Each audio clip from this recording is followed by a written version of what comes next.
The sky over the Montana plains was the color of a fresh bruise, a deep, heavy purple that pressed down on the land.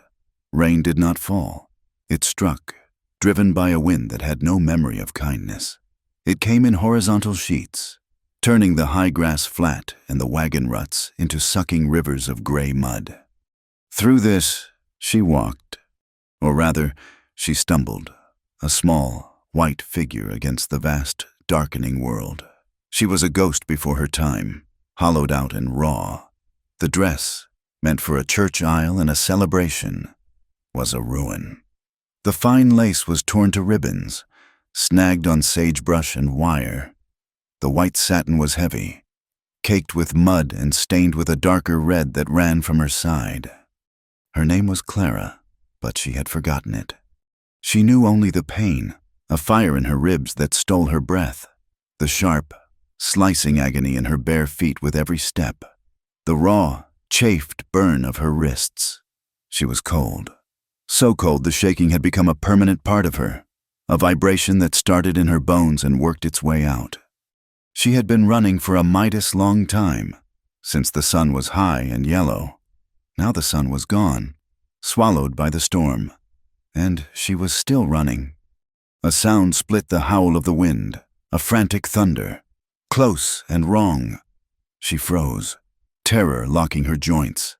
He had found her, the horses. But it was only one, a large bay, eyes white with panic, saddle twisted under its belly. Tore past her, a riderless horse, itself fleeing the storm. It missed her by inches. The spray of mud it kicked up struck her in the face.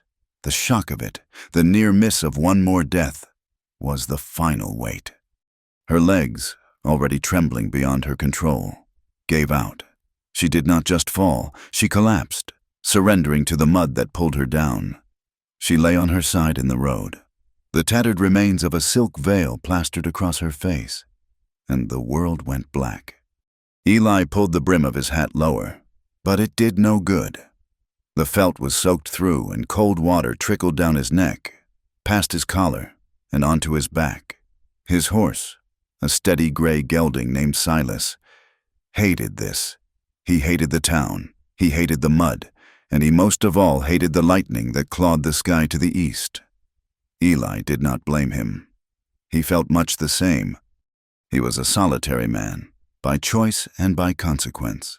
The town, 10 miles back, was a necessary evil. He went for salt, flour, and cartridges.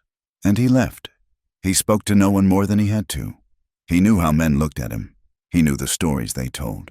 He had learned long ago that the only thing a man could trust was the land, and even that tried to kill you most days.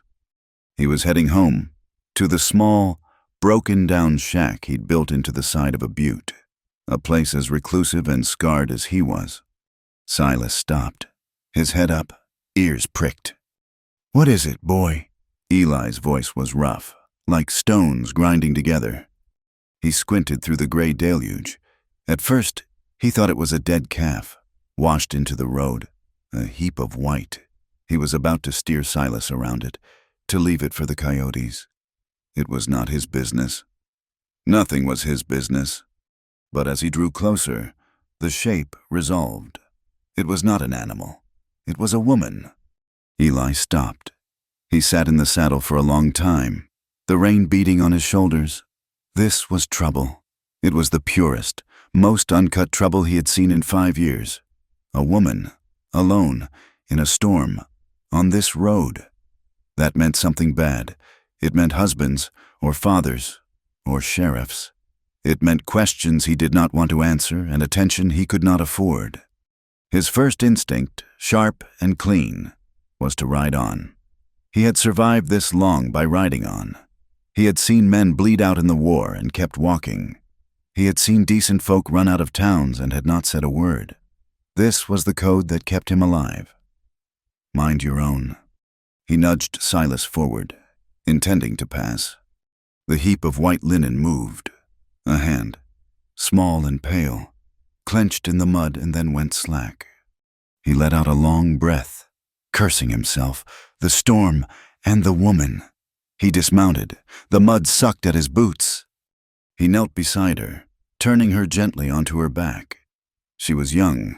Her face was bruised, a cut on her temple, but it was the other marks that held his attention.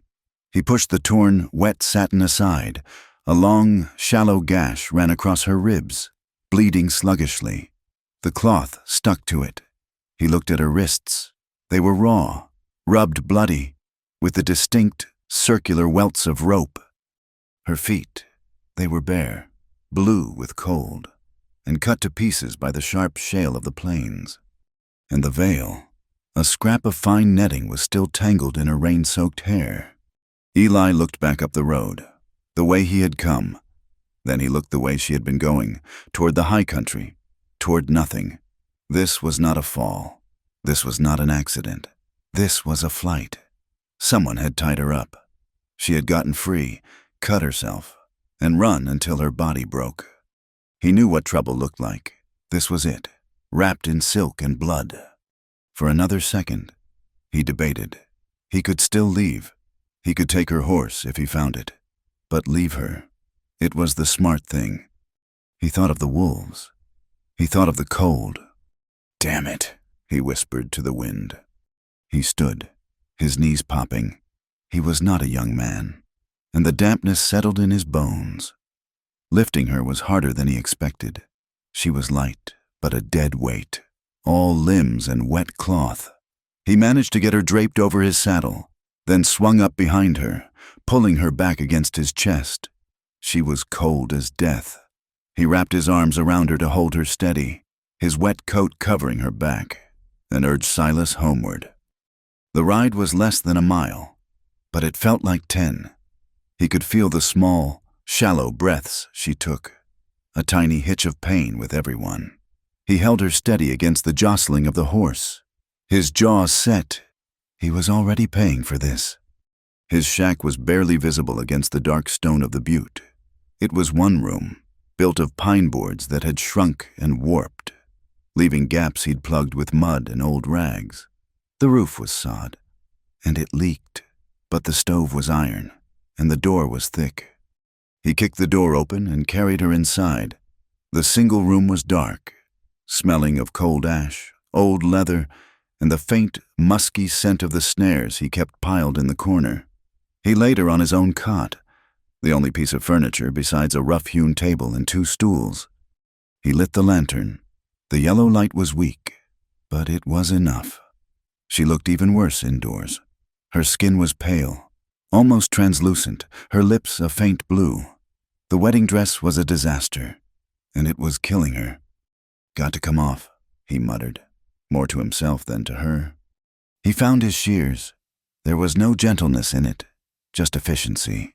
He cut the fine dress up the middle, the sound of the blades tearing through the expensive fabric loud in the small room. He peeled the wet, muddy layers away from her body.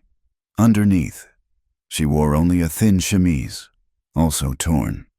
He saw the bruises then, dark blooms on her shoulders and arms, the shape of fingers. He stopped for a moment, his hands hovering. He had seen what men did in anger. This was something else.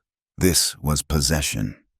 He turned away, stoking the embers in the stove, throwing on fresh kindling until a small fire caught. He filled the kettle and put it onto heat. Then he went back to her. He found his jar of whiskey, reserved for snake bites and nights when the past got too close.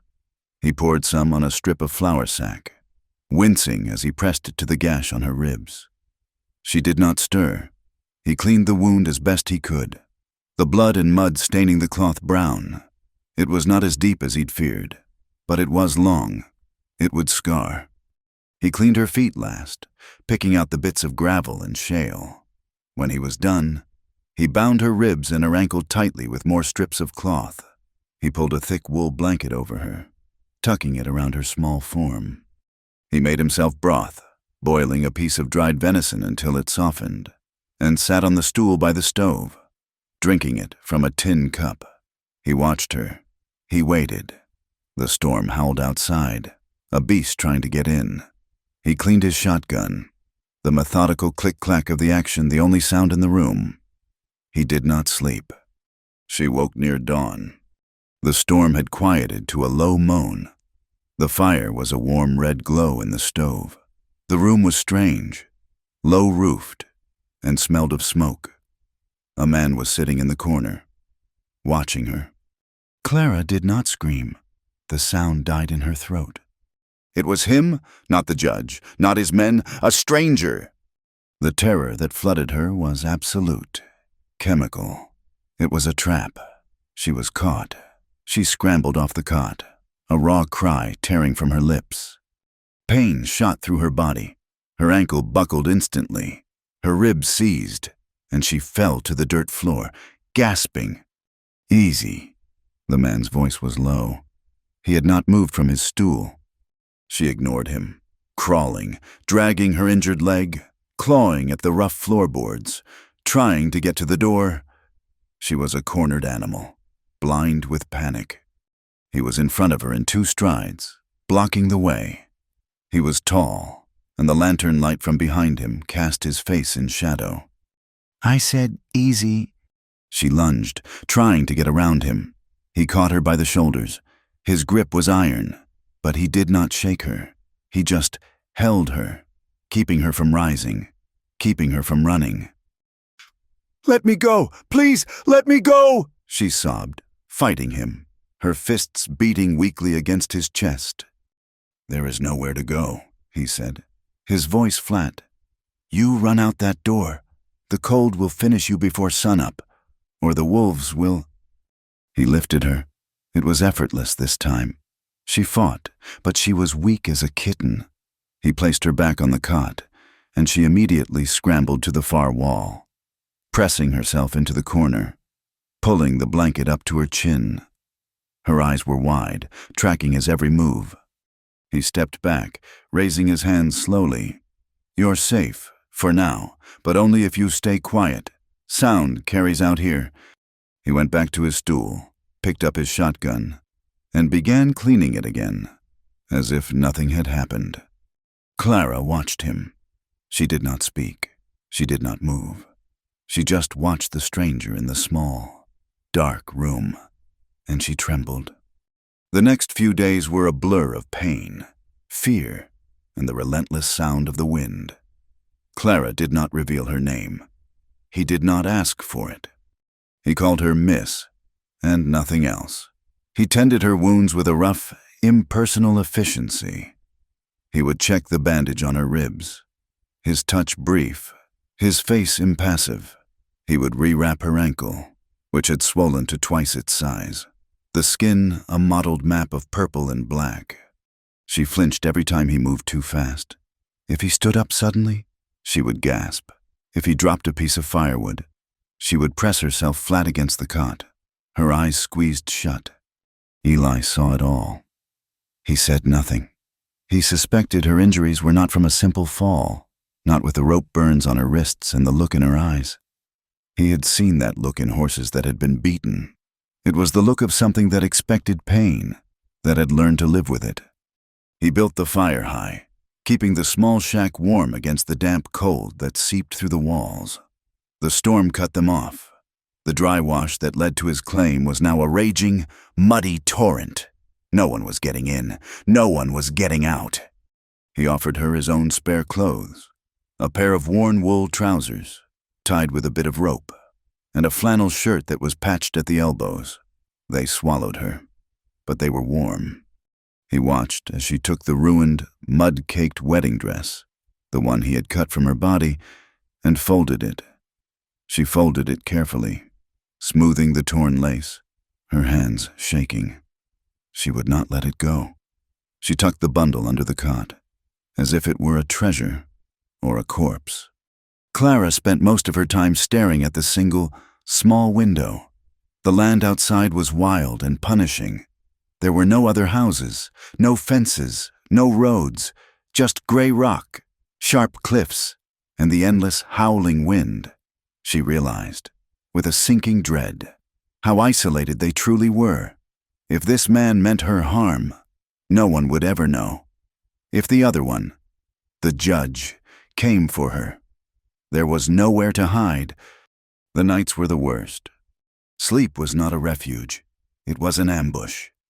She would wake up thrashing, calling out for help, her voice hoarse. "No, please, do not touch me!" The first time it happened, Eli was across the room, sitting by the door. He was awake in an instant, his gun in his hand. He saw her, fighting the blankets, her eyes wide and unseeing, still trapped in the nightmare. He did not go to her. He did not try to comfort her. He simply sat on the stool, the shotgun across his knees, and waited. He sat there, a silent, unmoving guardian, until her breathing evened out and she fell back into a troubled sleep. He did not say a word. His presence was enough, a solid wall against the terrors of the night. On the fourth day, the storm broke, the wind died, and a weak, watery sun tried to push through the clouds. The silence was louder than the storm had been. Clara was sitting up, the blanket around her shoulders. She had eaten the broth he gave her. Some color had returned to her face. He was mending a bridle strap, his hands busy. She had been watching him for an hour, her brow furrowed, as if trying to solve a puzzle. He was not like the judge. He was not like his men. He had not hurt her. He had fed her. He had kept her warm. But he was still a man, and she was still trapped. Finally, she spoke. Her voice was thin, but it was clear. "He'll kill you if he finds me." Eli's hands stopped their work. He did not look up immediately. He slowly pulled the leather strap taut, testing his stitch. The weight of her words settled in the small room, heavier than the cold, heavier than the shadows. He raised his head, his eyes gray as the storm sky meeting hers. He did not ask who he was. He did not need to. He had known it from the moment he saw the rope burns. He just nodded, once, and went back to his work. The silence that followed her words stretched taut. Eli continued his work on the bridle strap, his knuckles white as he pulled the thread through the thick leather. He had known the name, of course. Every man in this territory knew the name of Judge Hollis. You did not live long by ignoring a shadow that large. "Hollis," he said. The name was flat, like a stone dropped in dust. "He is not a man to cross." I did not mean to," Clara whispered, pulling the blanket tighter. The small burst of courage that had made her speak was gone, replaced by the familiar tremor. "I had no choice." And then, as if the first crack had broken the dam, the story began to come out, not all at once, but in small, sharp pieces, like broken glass. She spoke of her father, a good man, she said, but weak, a man who loved the idea of a ranch but did not have the iron in his spine to run one. A hard winter, 2 seasons of drought, and the bank was at his door. And when the bank was done, Judge Hollis was there, waiting. "He bought the debt," she said, her eyes fixed on the gray light from the window. "He bought everything, the cattle, the land, the house, and me." Eli stopped working. He set the bridle aside. "It was a trade. My father, he told me it was the only way. He said the judge was a good man, a powerful man, that he would take care of me." She let out a small, bitter sound that was half a laugh, half a sob. "He was a widower, twice over." "3 times, Eli corrected, his voice quiet. "The last one, a young one like you, fell from a balcony. That is the story he told." Clara's face went even paler. "My father said I was lucky, that I would want for nothing."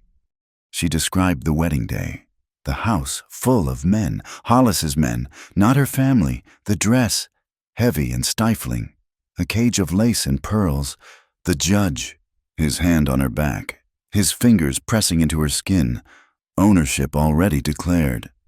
"They watched me," she said, her voice dropping so low Eli had to lean forward. "All night, as if they knew I would run. After the ceremony, he told one of his men, a man named Silas, to take me to the room, to make sure I was ready." Her breath hitched. She looked down at her own hands, twisting the wool of the blanket. "I knew what that meant. He was going to lock me in. I had saved a knife, a small one, from the kitchen.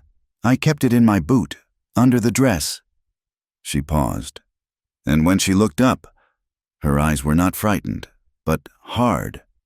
"When he grabbed my arm, I used it, I cut him. On his arm. I do not think it was bad, but it was enough." She had fled, while the man was cursing and bleeding.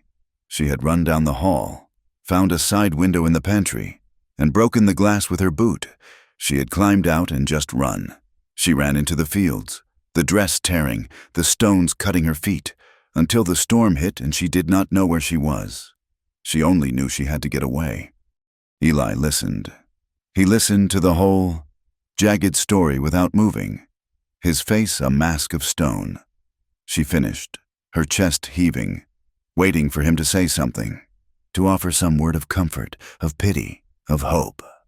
He offered none. He stood up, walked to the stove, and poured himself a cup of coffee from the pot that was perpetually stewing. "You should have just shot him," Eli said. Clara recoiled. I could not." "Not Hollis, the man who grabbed you. You cut him. Now he will find you, and Hollis will let him have his due before he kills you himself." He turned, the tin cup steaming in his hand. "You did not just run from a bad marriage, girl. You stole property. That is how he sees you. And you wounded one of his hounds. They will hunt you. They will not stop." He took a drink of the black coffee. "You picked the worst kind of devil to run from. A regular man. He might curse you. He might grieve. He might even send a man or two. But Hollis owns the law in this valley. He owns the sheriff. He owns the bank. And he owns every man who draws a wage from him. He does not forgive. He does not forget. He crushes." The bluntness of his words struck her harder than the wind. "Then what am I to do?" "You should have kept running," he said, "or never run at all."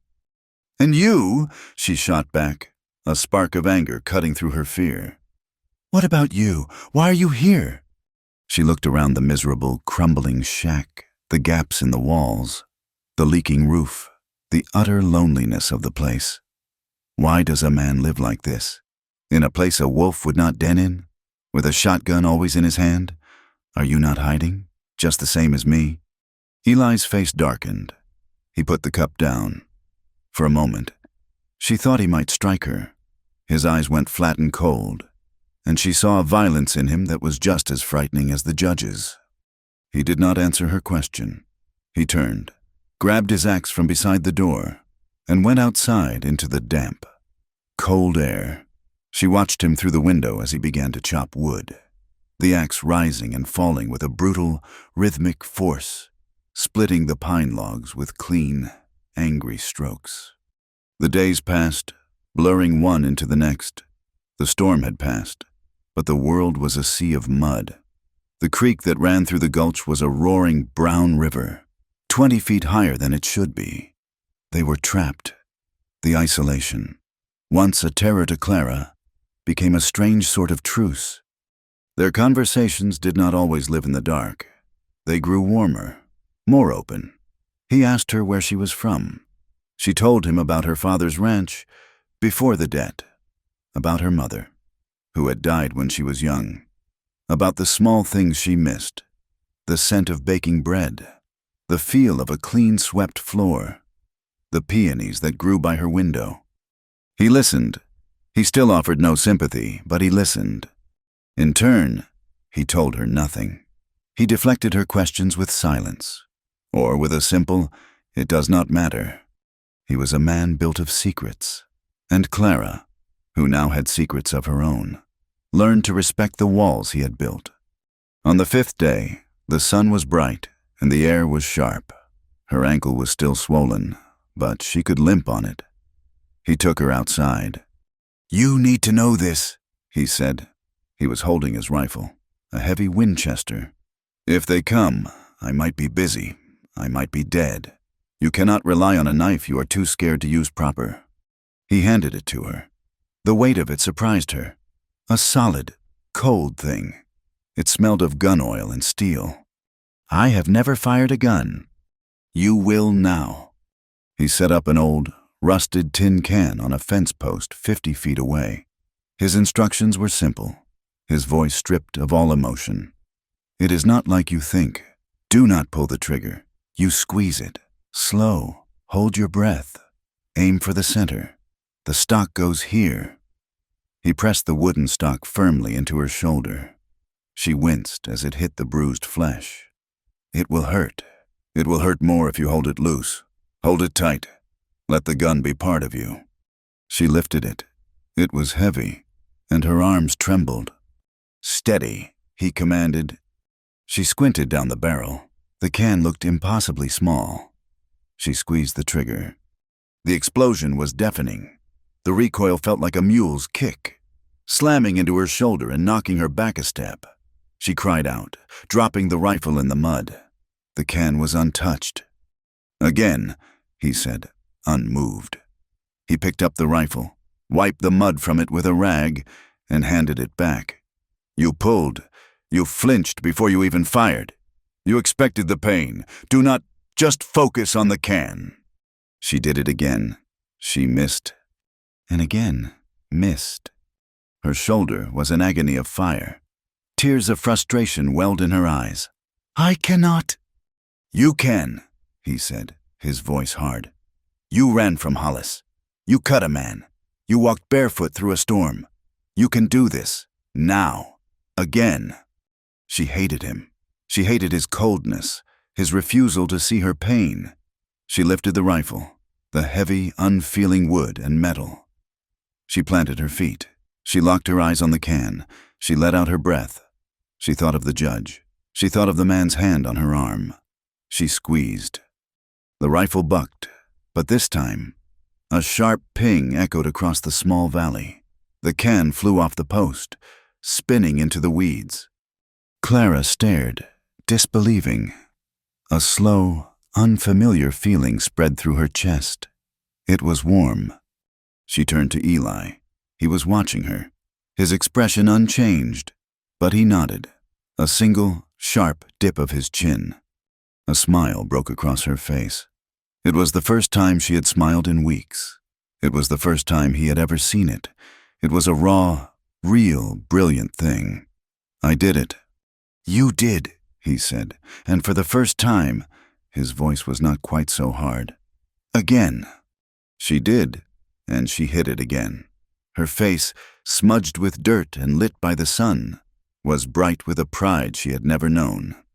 That evening, the wall between them felt different. It was still there, but it was lower. Eli was outside, his back to her, splitting the last of the logs he had chopped earlier. He had taken his shirt off in the unseasonable warmth of the afternoon sun, and his skin was slick with sweat. Clara came out of the shack, carrying a dipper of water. She stopped. His back was a road map of old pain. Thick, white scars, long-heeled, crisscrossed his shoulders. They were old, but they were deep. Some were from knives. Others were the unmistakable, parallel lines of a whip. She looked at the scars, and she looked at the raw, chafed skin of her own wrists, which were just beginning to heal. They were not the same, but they were kin. He stopped, his axe resting on the block, sensing her.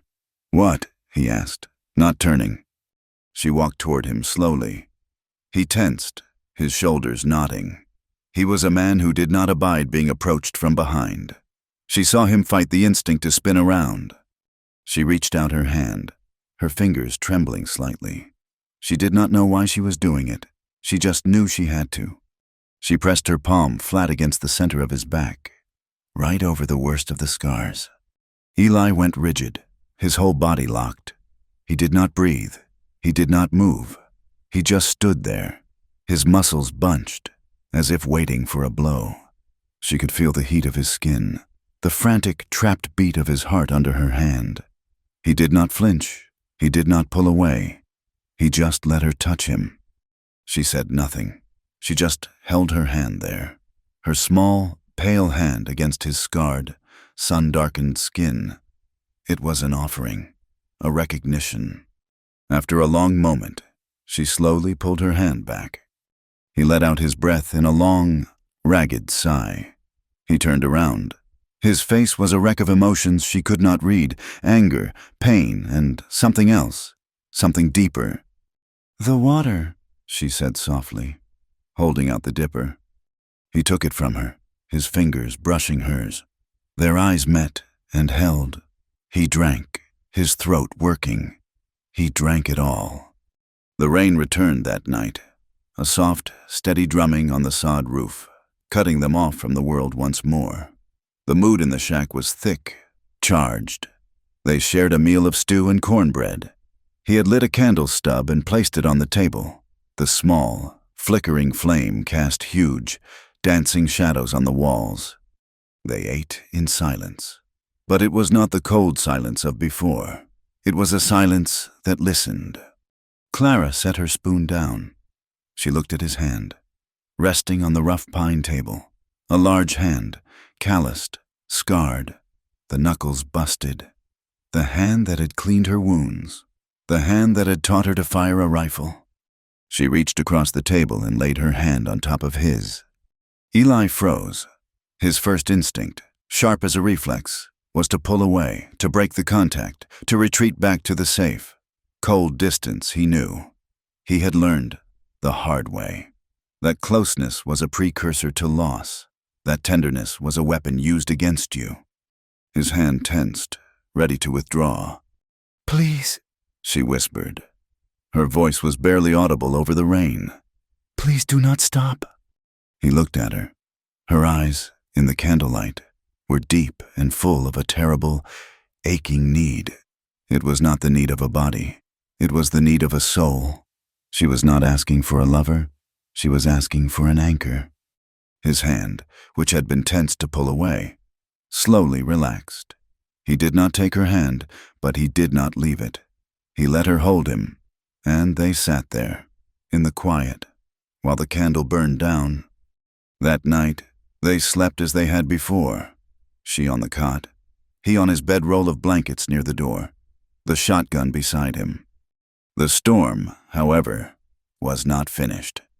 It must have been long after midnight when the sky cracked open. It was not a roll of thunder. It was a single, violent explosion, as if a cannon had been fired directly overhead. The sound was physical.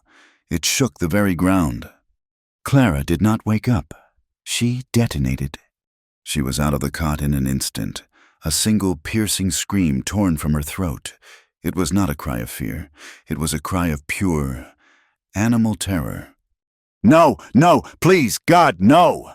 She was not in the shack. She was back in Hollis's house. The man was grabbing her. The judge was at the door. Eli was on his feet, his gun in his hand. Before his eyes were fully open. "What is it? What?" She did not see him. She scrambled in the dark, her eyes wide and blind, and ran. She ran to the only other living thing in the room. She collided with him, and she did not just hold him. She climbed him. She wrapped her legs around his waist, her arms locking around his neck, burying her face against his chest, her whole body shaking so violently he could barely hold her. "Do not let him take me," she sobbed, her voice muffled against his shirt. "Please, do not leave me. Do not leave me here. I will die. I will die if you do." He stood there in the dark, holding her, his heart pounding from the rude awakening. He could feel the desperate, frantic race of her pulse against his. He could feel her tears soaking his shirt. Every instinct he had screamed at him to flee, to put her down, to set her away from him. This was the line, the one he had promised himself he would never cross. He was poison. He was a branded man. He had nothing to offer her but more trouble, more pain. He could not be what she needed. "You are safe," he tried to say, his voice rough. It was just the storm. "No," she wept, clutching him tighter, as if he might throw her off. "Do not leave me alone. Please, I cannot be alone. Not tonight. Please."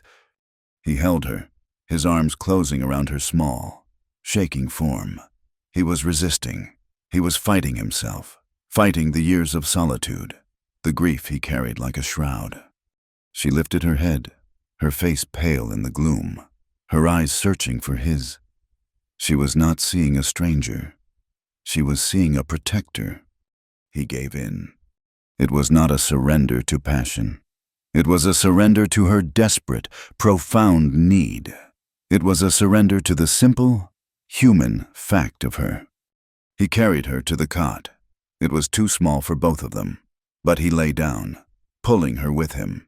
He did not release her. He held her, his arms wrapped around her, pulling the wool blanket over them both. He tucked her head under his chin, his hand stroking her hair, which was damp with sweat and tears. "I am here," he whispered. The words felt strange on his tongue, rusty from disuse. "I am not leaving. You are safe." He held her.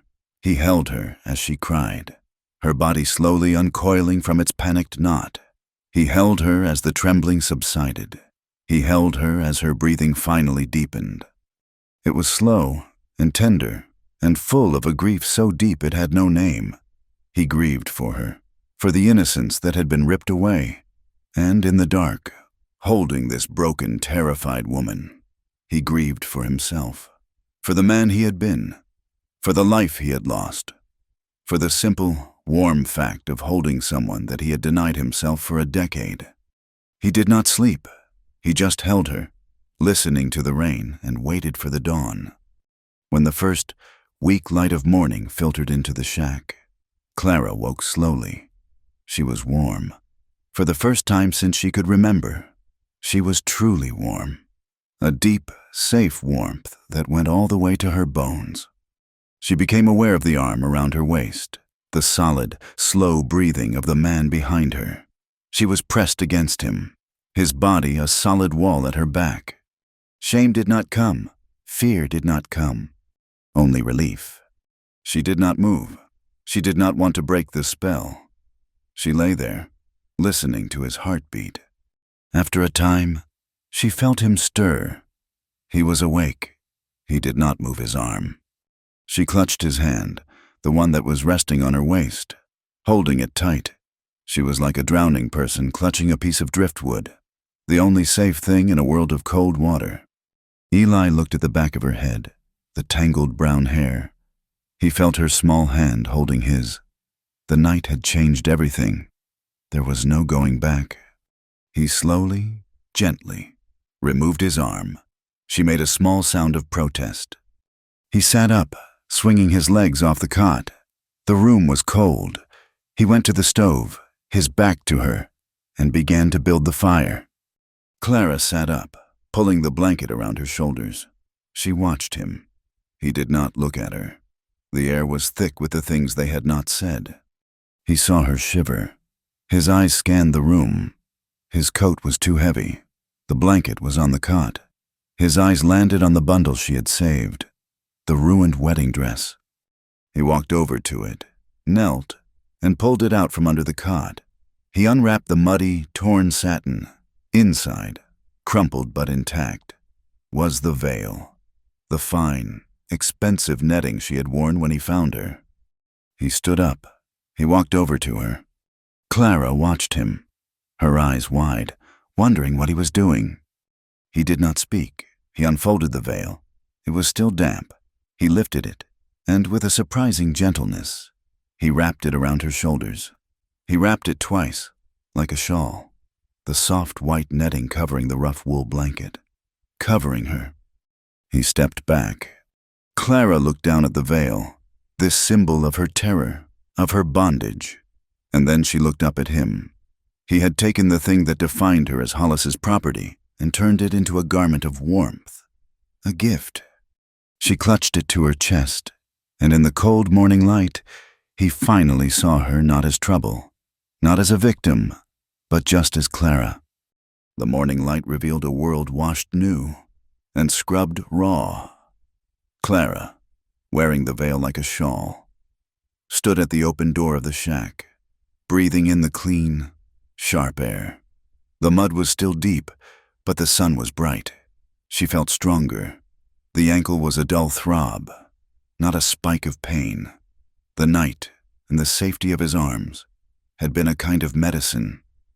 "We should go," she said, her voice firm. The rain has stopped. We can make it to somewhere." Eli was outside, checking the cinch on Silas. He did not look at her. "No, the creek is still too high. The pass will be a river of mud and rock. We try to cross that, the horses break a leg, or we get washed away. We wait." "Wait for what?" she insisted, stepping out onto the damp earth. "For him? You said yourself he would not stop. He could be here any day." Eli finished his knot and turned to her. His face was grim. "He is already here." Clara's breath caught. What do you mean?"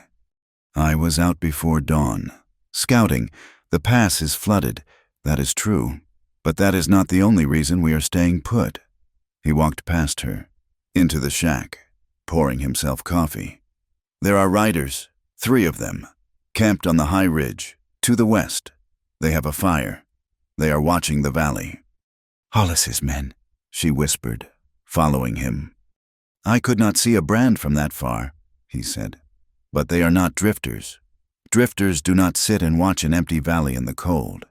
They are looking, and this is the only shelter for 10 miles in any direction."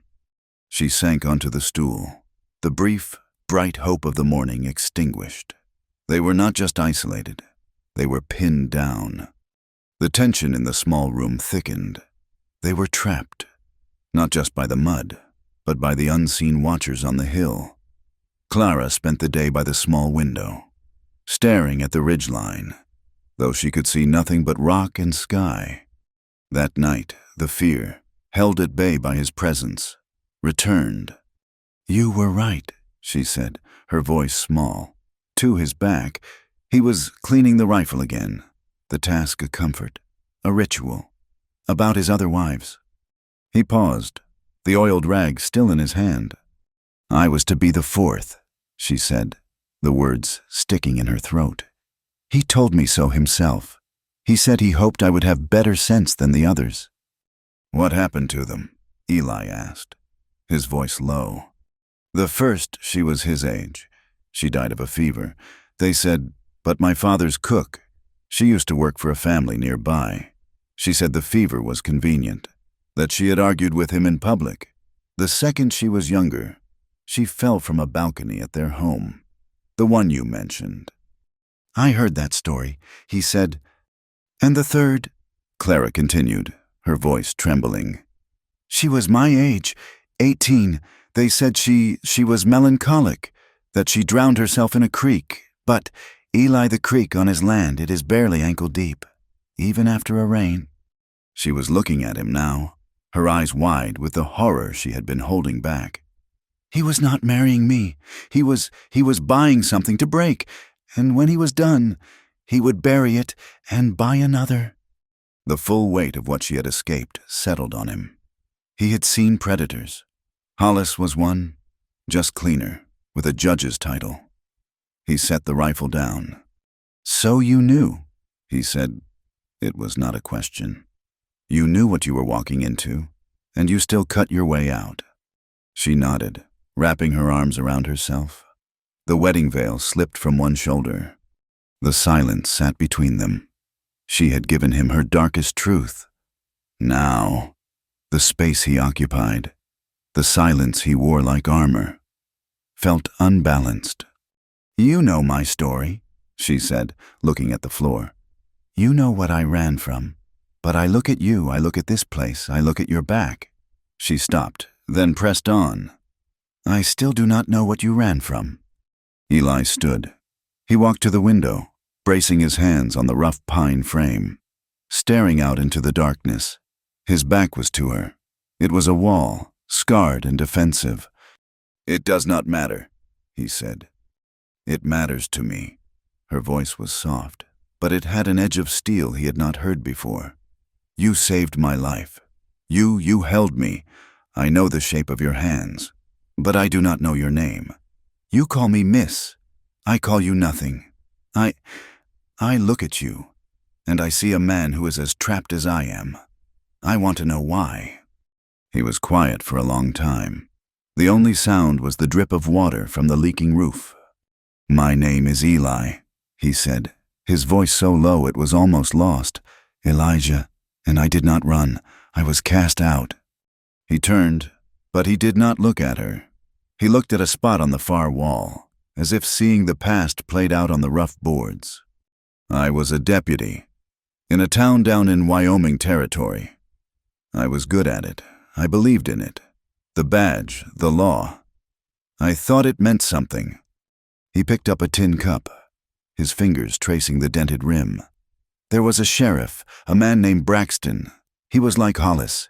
He owned the town, owned the council, owned the law, and he had a wife, a young woman from back east, quiet, scared, like a field mouse. He paused. He beat her. We all knew it. We would see her in the street, at the general store, her face bruised. She would say she fell. She always fell. I warned him. I was a fool. I was young. I told him, as a man, to stop. He laughed at me. He told me to mind my own. Clara watched him, her heart tight. One night, Eli continued, his voice flat, I was on patrol. I heard screaming. From their house.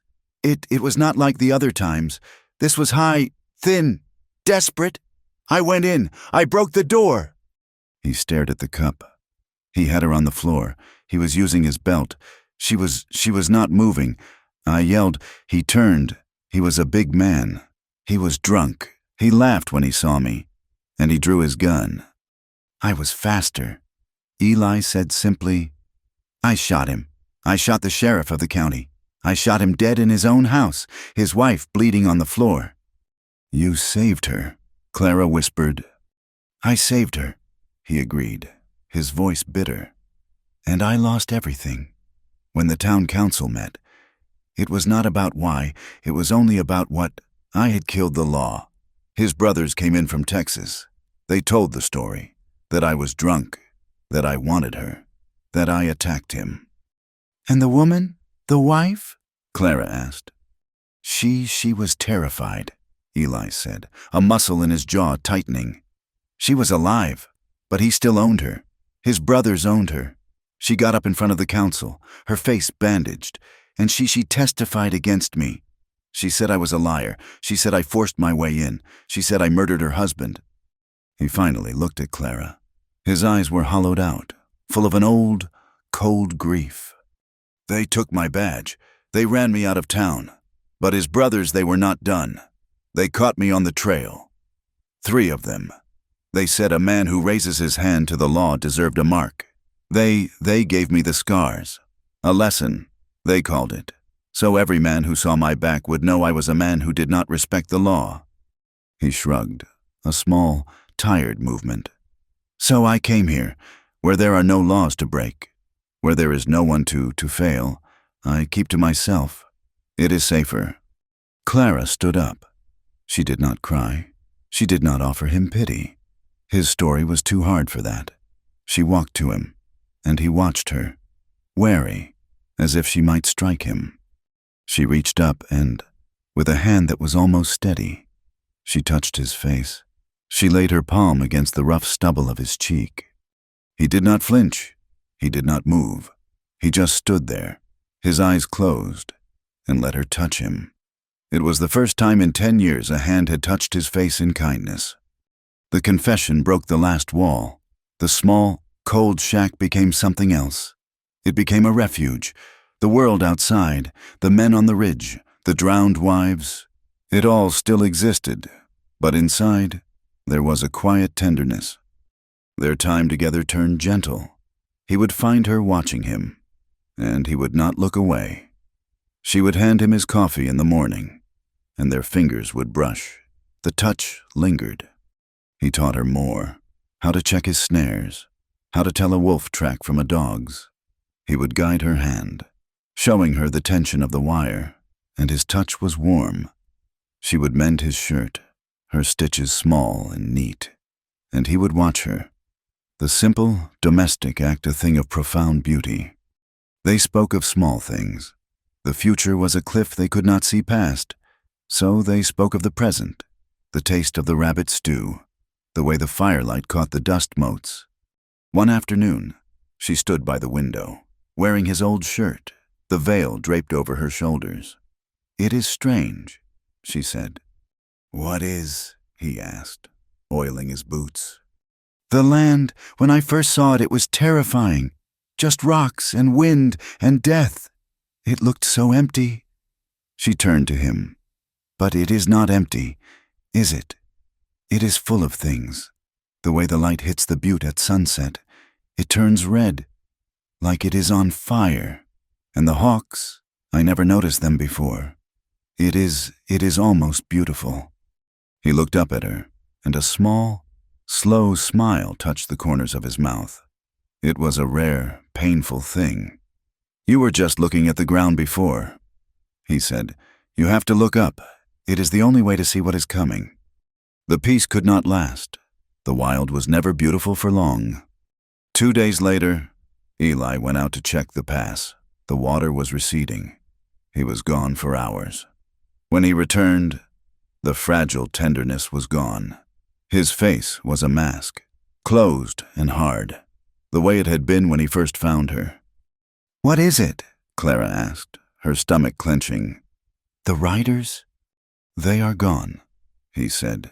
He dropped his saddlebags by the door. "Gone? Then we can leave?" "No."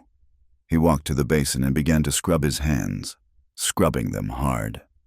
"I found one of them, down in the gulch, where the water is low." "The flood?" It was not the flood. He stopped washing, his hands dripping. He was propped against a rock. His throat was cut. He was wearing Hollis's brand on his belt. Clara put her hand over her mouth. "It was a message," Eli said, his voice hard as iron. "He was left for us, to show us they are close, to show us they can get to us, and to show us what happens to men who fail." Fail at what?"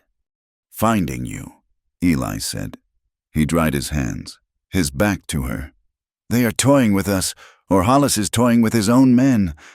The reality of the dead rider, of the calculated, cold-blooded warning, shattered Clara's newfound calm.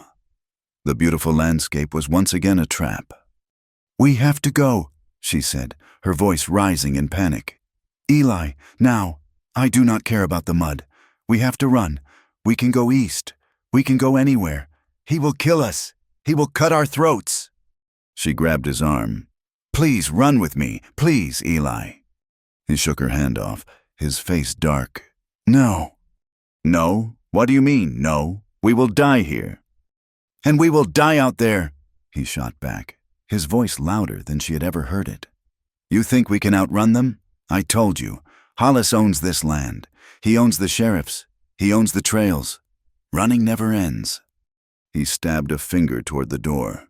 I have been running for 10 years, and look where it got me, a hole in the rock. We do not run. We face him, or we hide here until we rot. There is no other way." The coldness in his voice, the finality of it, terrified her. This was not the man who had held her. This was the stranger who had found her. "You will not run," she whispered, backing away, devastation washing over her. You will not run, because you do not care. It is not your life. It is just mine." The panic turned to a hot, bitter anger. "That is it not? It was all just for the night. You held me. You kissed me. You just wanted me here. You wanted me for the storm, but you do not want the aftermath. You do not want me, not with him attached." The accusation struck him like a physical blow. His face went white. He looked at her as if she had stabbed him. You think that is what this was?" he said, his voice a low, dangerous growl. "I do not know," she cried. "You will not fight. You will not run. You will just sit here and wait for him to kill us both." "Get out of my way," he snarled. He grabbed his coat and stormed out of the shack, slamming the door so hard the walls shook. Clara was left alone. In the suffocating silence, she collapsed onto the stool, sobs tearing through her. He was leaving her. He was just like her father. He was handing her over. He would let Hollis come, and he would do nothing. He had just wanted her, broken and scared, For his own lonely nights? The panic returned, absolute and blind. She could not stay. She would not wait to be slaughtered. Her eyes fell on the rifle. Leaning against the wall, he had taught her. She could use it. She scrambled to her feet. Her ankles screamed in protest, but she ignored it. She grabbed the rifle. She looked at the cot, the wedding veil. His gift was lying there. She snatched it up, stuffing it into the pocket of the old coat she wore. She grabbed a half-loop of cartridges and ran. She burst out of the door, limping down the trail, away from the shack, away from him. She did not know where she was going. She just knew she had to go. The air was cold, the sun was sinking, and the mud was deep. She did not get far. She made it half a mile, to the edge of the bluff overlooking the creek. Her ankle, untested and weak, buckled. She fell, sprawling in the cold mud, the rifle flying from her grasp. She lay there, the fight gone, replaced by a freezing, abject despair. She tried to get up, but her leg would not hold her. She was cold, so cold. She curled into a ball beneath the overhang of the rock, sobbing, not from fear anymore, but from a grief so total it hollowed her out. He had left her. She was going to die. She heard footsteps in the mud, heavy and sure. She looked up, her vision blurred with tears. It was Eli. He had not been far. He had been on the ridge, watching, fighting his own demons. He stood over her, his face in shadow as the light died. He looked at her, huddled in the mud, the rifle just out of her reach. He looked at her small, shivering form, and the anger, the pride, all of it, just broke. He did not speak. He bent down, slid one arm under her knees and the other behind her back, and lifted her. He carried her as if she weighed nothing. He carried her back to the shack. The fire was burning low. He laid her on the blankets in front of the hearth, and he did not let go. He piled wood on the fire until it roared, casting a hot, orange light over the room. She was shivering, her teeth chattering, mud caked on her face and in her hair. I had to, she stammered. He knelt beside her. His expression was raw, his defenses gone. There was only a deep, profound ache in his eyes. "You want to die like that?" he whispered, his voice thick. He reached out and brushed the wet, muddy hair from her lips. His thumb stroked her cold cheek. "Freezing in the mud? With a bullet in your back? Because that is what was next." He said, "Is that what you want? To just give up?" She stared at him, tears rolling silently down her temples. I do not know what else to do." "If you want to die," he said, his voice breaking. "If you are so set on leaving, then take me with you." The words hung in the air. It was a confession, an admission. His solitude was a sham. She had broken it. She had broken him. He leaned down. She did not move. He kissed her. It was not the chaste comfort of the stormy night. It was slow. It was real. It was aching. It tasted of wood smoke and cold air and the salt of her tears. It was a kiss of shared grief, of two broken things clinging together in the dark. It was the kiss of a man who had not let himself feel anything in a decade, and who was now drowning in it. He kissed her, and in that kiss, he told her everything he had no words for, that he was lost, that he was afraid, that he would not let her go, and that, God help him, he was hers. That kiss was a drowning. When he finally pulled back, they were both breathless, the firelight catching the tears still tracking through the mud on her face. He did not let her go. He simply held her there, on the floor by the hearth, his arms locked around her, his face buried in her damp hair. He held her as the last of her shivering subsided, as the fire's heat began to seep into her bones, chasing out the chill of the bluff. He did not apologize. She did not ask him to. The act was too honest for apology. It was a raw admission, a thing of desperation and truth, and it changed the air in the room. He had taken her side. He had said, "Take me with you." He had bound himself to her fate. And they both knew there was no unwinding that knot. They stayed by the fire until the logs burned down to embers. And she fell into a deep, exhausted sleep, still cradled in his arms. Eli did not sleep. He watched the woman who had, in the space of a week, broken through a decade of his solitude. He watched her, and he watched the door, the rifle now resting against his shoulder. The morning came, clear and sharp. The sky was a hard, brilliant blue. The clouds scoured from it. The world smelled of pine and wet earth. The fever of the storm, and the fever of their panic, had finally broken. Clara woke first. She was stiff and sore, but she was warm, wrapped in every blanket he owned.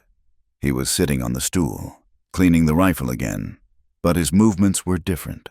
They were not angry, as they had been. They were measured, deliberate. She sat up. "Eli." He looked at her. His eyes were clear. The shadows of the past receded, replaced by a grim, present resolve. "The water is down," he said. "We can cross the creek. We leave in an hour." It was not a question. It was a plan. Clara nodded. She got to her feet, her ankle taking her weight. It was weak, but it was mended. While he went outside to saddle Silas and the pack mule, she moved about the small, one-room shack. It was a hovel, a ruin, but it had been her sanctuary. She looked at the cot. The tattered, muddy bundle of her wedding dress was still there. She picked it up. It was heavy, stiff with dried mud and old blood. It was the symbol of her father's betrayal, of Hollis's ownership, of her own terror. She took it to the stove, opened the iron door, and stuffed it inside. Then she took the candle and a match, and she lit the hem. The fine silk, even damp, caught quickly. It smoked, then flared, a dirty, orange flame.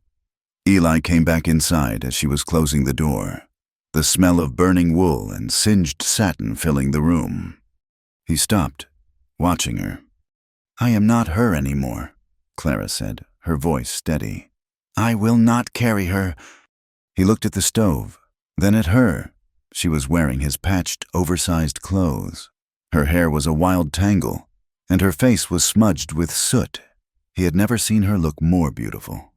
His eyes went to the veil, still laying on the blankets where he had put it. She followed his gaze. She walked over, picked it up, and folded it carefully. The soft netting a clean, white square. She tucked it into the deep pocket of the coat she wore. "That one," she said, "is mine." Eli nodded. "Let's go." He helped her onto Silas, then swung up on the mule. The pack mule was not built for a man, but Eli did not seem to notice. He gave her the reins to his own horse. "You are lighter. Silas is surer-footed. He will carry you safer. Just let him have his head." They rode out of the small valley, the shack shrinking behind them until it was just another shadow against the butte. They crossed the creek, the water still high and fast, but passable. The land was washed clean, but the danger felt closer now, sharper in the bright, open sun. They did not talk. They just rode, Eli in the lead, his eyes constantly scanning the ridges, his rifle resting across his lap. He led her south, away from the town, away from the direction she had come. They rode for a full day, stopping only to water the horses, until the sun began to dip low, painting the cliffs in the same fiery red she had once found beautiful. She was exhausted, her body aching from the long hours, but she did not complain. Just as dusk was settling, they came upon it. It was a small homestead, tucked into a fold in the land, protected by a stand of cottonwoods. It was not a shack. It was a real house, built of solid logs, with a neat fenced-in garden and a proper barn. Smoke curled from the chimney. A man came out onto the porch, a rifle in his hand.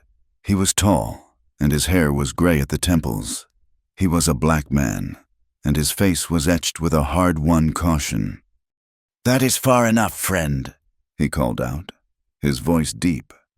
"Hezekiah," Eli called back, raising his hand, palm out. "It is me, Eli. I need your help." The man, Hezekiah, lowered the rifle, but only an inch. He squinted into the gloom. "Eli, Lord, it is you." He stepped off the porch, a look of disbelief on his face. We thought you were dead or moved on." "Not yet," Eli said, sliding off the mule.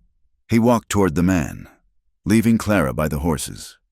What is this?" Hezekiah said, his eyes flicking to Clara, to her strange, mismatched clothes and the bruises still visible on her face. "You brought trouble. Eli, I can smell it." "She is in trouble. Kaya, bad trouble. From Judge Hollis."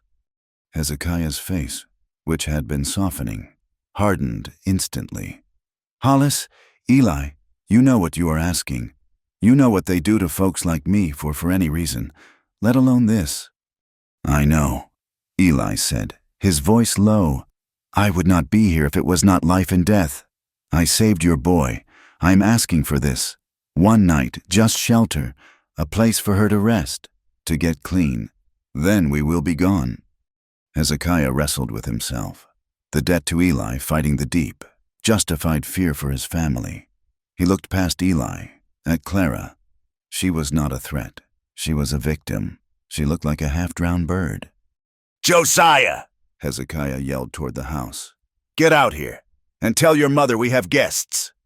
A woman came to the door, wiping her hands on an apron. She was Sarah, Hezekiah's wife, her face kind but etched with the same deep, bone-weary caution as her husband's. "They are kind people," Eli said, walking back to Clara. "But they are wary, and they have reason to be. Do not be afraid." He helped her down from Silas, her legs, stiff from the ride, nearly buckled. Hezekiah's son, Josiah, a young man of 20, ran up and took the horses, his eyes wide as he looked at Clara. He was the boy Eli had saved, years ago, from a false charge of theft, pulling him from a cell just before a lynch mob had formed. "Bring her in," Sarah Thomas said, her voice firm. She had seen the way Clara leaned on Eli. She had seen the exhaustion. "Bring her in, child. You look like you have been through the fire." They gave her a room, a small, clean space under the eaves. Sarah brought her hot water, lye soap, and a simple, homespun dress of dark blue cotton. "It is all I have," she said, her voice not unkind. "But it is clean." Clara washed. She scrubbed the mud, the sweat, the last of the shack, and the last of Judge Hollis, from her skin. When she put on the blue dress, she felt new. She was not the bride in lace. She was not the fugitive in Eli's shirt. She was just a woman, in a clean dress. She folded Eli's clothes neatly on the chair. She came down to the kitchen. The family was at the table. Eli was there, sitting stiffly, a mug of coffee in his hands. He looked at her, and his eyes softened. He had not seen her clean, in a proper dress. "Sit, child," Sarah said, placing a bowl of thick stew in front of her. They ate. The Thomas family was kind, but they were terrified.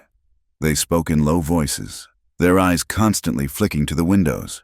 The prejudice in this part of the territory was not a secret. It was a thick, choking presence. A black family thriving was already a provocation. A black family hiding a white woman from a man like Hollis was a death sentence. "The word is already out," Hezekiah said, his voice low as he stared into his cup. "Josiah heard it at the trading post. They are not saying your name. They are just talking. A wounded bride. Run off from the judge, traveling with a disgraced man. They say he is the one who shot a sheriff down in Wyoming." Eli's face went hard. "They remember that." "They remember what Hollis tells them to remember," Hezekiah said darkly. "His men are everywhere. They are combing the region. They are offering money. $500 for the man. $1,000 for the woman. Alive." Clara dropped her spoon. It clattered into the bowl. $1,000. She was property, valuable property. You cannot stay here. Hezekiah said, Eli, you know we would, but if they find you here, they will not just take you. They will burn us. They will burn us to the ground, and the law will call it an accident. I know, Eli said. We will leave before dawn. Clara needed supplies. The Thomas family could not risk buying them. The next day, Eli took her to a small, remote trading post, miles from the main town, run by a man he trusted.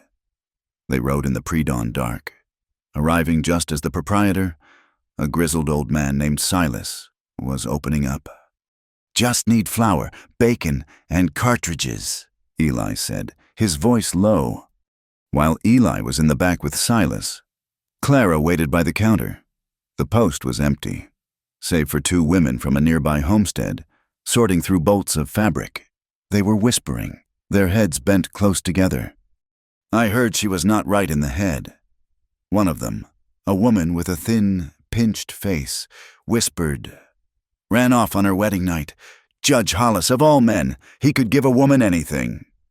I heard, the other woman replied, that she was not pure before the wedding, that she ran off with that gunslinger, the one with the scarred back. My Abner said he is half animal, a killer. Clara froze. She could feel the blood draining from her face. The first woman laughed, a short, sharp, ugly sound. Well, she is spoiled meat now, is not she? No decent man will have her. The judge is just trying to get his property back. I say, when he finds her, he ought to horsewhip her. It is what my PA would have done. Clara felt the floor tilt. Spoiled meat. The words hit her like a fist, harder than any physical blow. It was the judgment of the world, of women, and it was absolute. She was not a victim.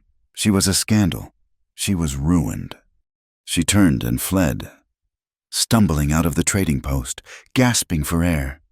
Eli came out a moment later, his face thunderous. He had heard.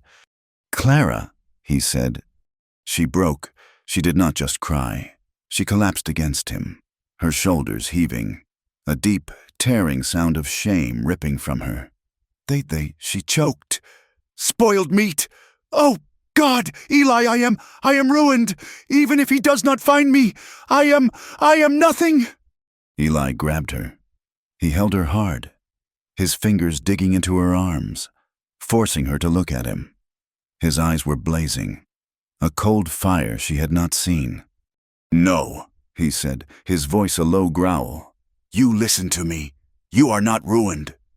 He looked back at the door of the trading post, and for a second, she thought he would go inside, but his grip on her was an anchor. I told you about the woman I saved, he said, his voice urgent, his face close to hers. The sheriff's wife. I saved her life, but she was ruined. She was ruined by the whispers, by the fear. She let them brand her, just like they branded me. She let them turn her into a ghost. She died a year later. They said she just faded away. That is what it is to be ruined. It is letting them win.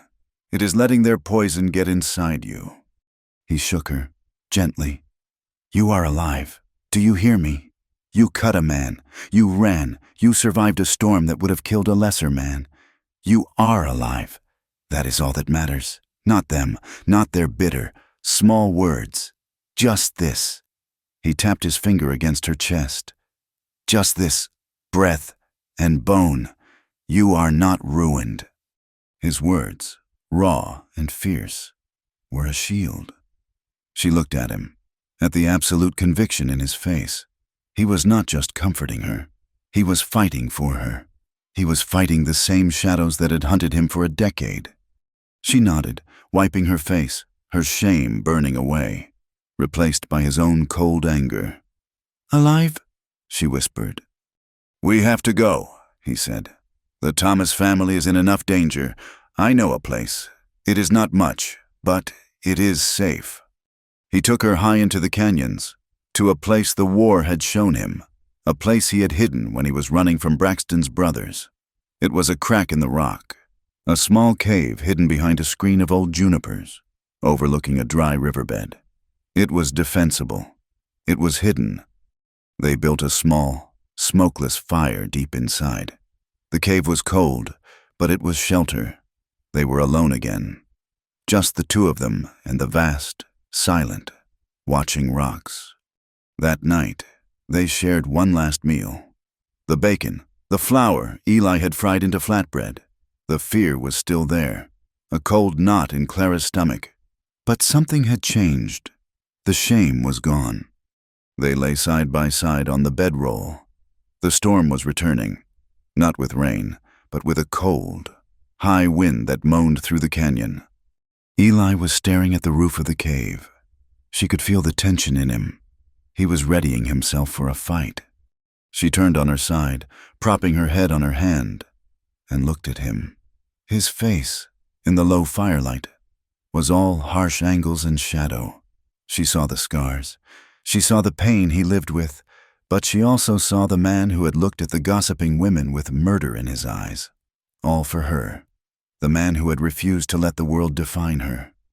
"Eli," she said softly. He turned his head.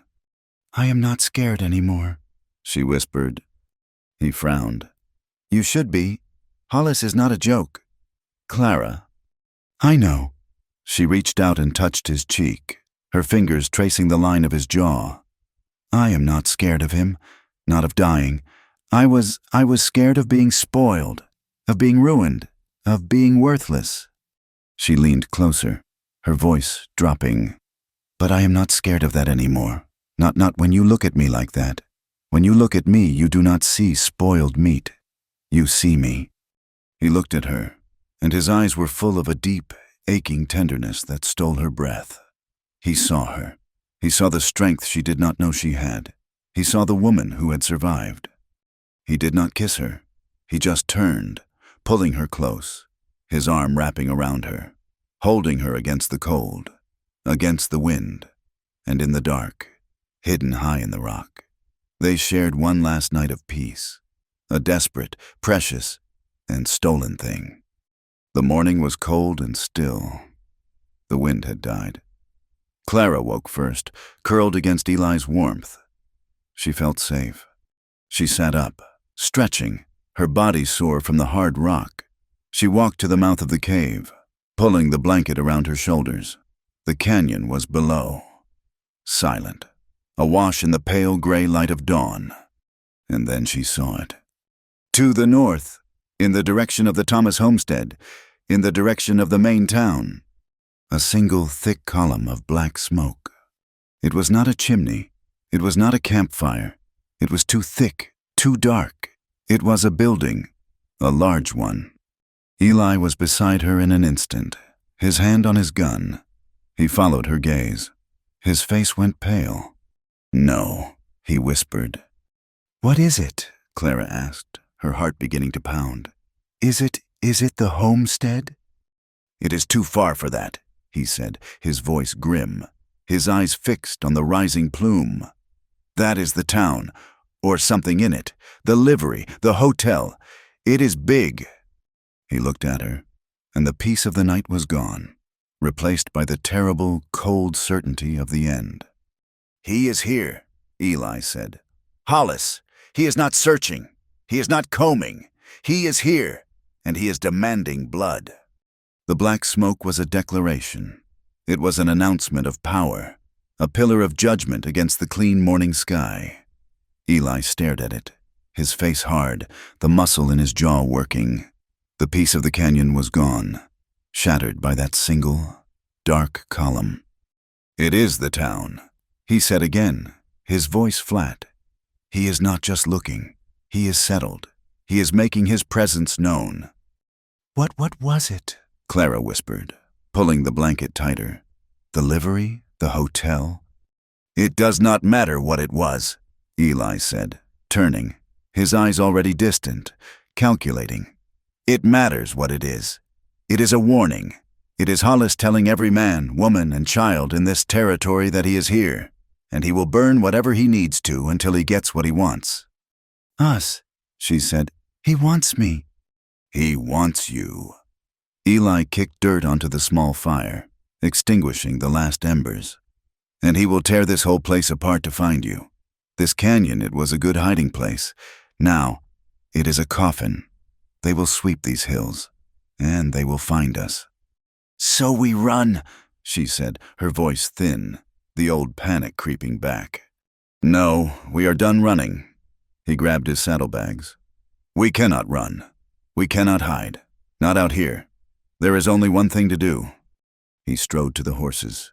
"We ride." "Where? To him?" "No, we go back to the homestead." Clara's blood ran cold. "To Hezekiah's. Eli, no, you said it yourself. We are putting them in danger. Hollis will burn them to the ground."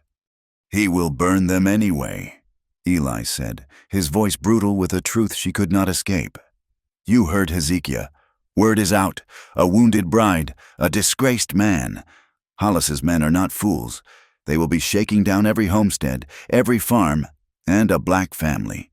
One that lives alone, one that already draws hate. They will be the first place he looks. They are in danger whether we are there or not. But they are the only ones I trust." He threw the blanket roll onto Silas. "I am taking you there. They have a root cellar. It is hidden. You will stay there. And I am going into town." To what? To fight him? Eli, he has an army." "I am going to end this," he said.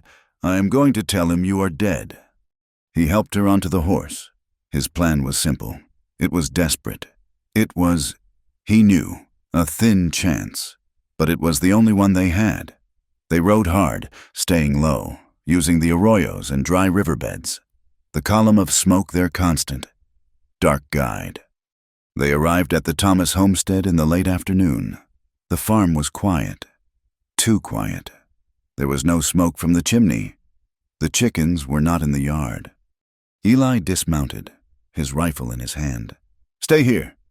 He moved low and fast, his steps silent. Clara watched, her heart in her throat. He reached the door, pushed it open, and disappeared inside. An agonizing minute passed.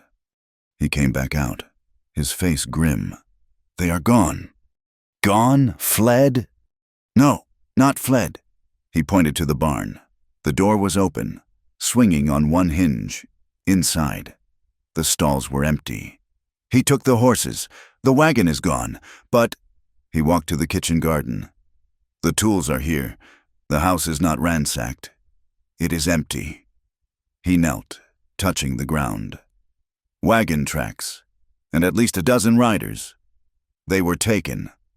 "Oh, God," Clara whispered, the implication crushing her. "Hollis has them." "He has them." Eli agreed, his face a mask of cold fury. "He has them. To force us out. He's using them as bait. Hezekiah, Sarah, Josiah." Eli looked at Clara.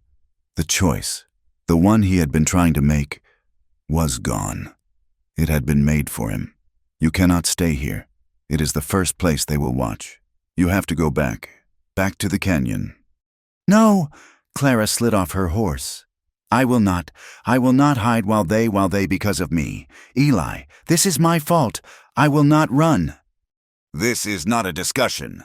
Clara, you cannot fire a rifle fast enough. You cannot face a dozen men." "And you can?" she cried, grabbing his arm. "You will ride in there and be shot before you even see his face. What is your plan? Eli, to tell him I am dead? He has the Thomas family. He knows you are lying." He had no answer. He stood there, trapped, the weight of his old failure, of the sheriff's wife, pressing down on him. He had brought this on them. His presence, his past, he was poison. "I have to try," he said, his voice raw. "I have to get them back. I owe Hezekiah that. Then we do it together." "No, you will hide. That is the end of it." He grabbed her, his grip hard. "You will go back to the cave, and you will wait. If I am not back in 2 days, you ride east. You do not stop. Do you understand me?" She stared at him, her eyes blazing. The shame from the trading post replaced with a hard, brilliant fire. She did not argue. She just nodded. her face pale. He thought he had won. He helped her back onto Silas. Go, now! She turned the horse. She rode for 100 yards, back toward the canyons. He watched her go, a small, resolute figure. When she disappeared over the first rise, he turned his own horse and rode toward the smoke. The moment he was out of sight, Clara stopped. She dismounted. She could not do it. She could not be the woman who fled, the woman who let others pay for her life. She could not be the sheriff's wife. She was alive. She tied Silas to a juniper. She pulled the folded wedding veil from her pocket. Her hands were shaking, but she did it. She tucked it into the collar of her blue dress, letting it flow over her shoulders like the shawl he had first made of it. She checked the small pistol Eli had insisted she carry, the one hidden in her coat pocket. Then she began to walk. It was 5 miles to town. She would be there by sundown. The town was a circus of fear. The smoke they had seen was from the livery stable. It was a burnt-out, smoking shell. Men, Hollis's men, were everywhere. They were hard-faced, wearing the judge's brand on their holsters, drinking openly on the steps of the general store. The townspeople, the ones she had heard whispering, were locked in their homes, their windows dark, their doors barred. Eli rode straight down the center of the main street. He was a single, grim figure. He stopped his horse in front of the saloon, where the men were thickest. Judge Hollis was on the boardwalk, sitting in a chair he had taken from the hotel, a glass of whiskey in his hand. He was not what Clara had imagined. He was not a monster in appearance. He was a man in his 50s, dressed in a fine black suit, his hair a distinguished gray. He looked refined, but his eyes, even from 20 yards, were cold. They were the eyes of a man who had never been told no. "Well," Hollis said, his voice carrying in the silent street. "The disgraced deputy. I heard you had taken up with my property. Where is she?" "She is dead," Eli said, his voice flat. He stayed on his horse, his hands in plain sight. Hollis smiled. It did not touch his eyes. "Dead? That is a shame. I paid a great deal for her. And you have caused me a significant amount of trouble." "She fell.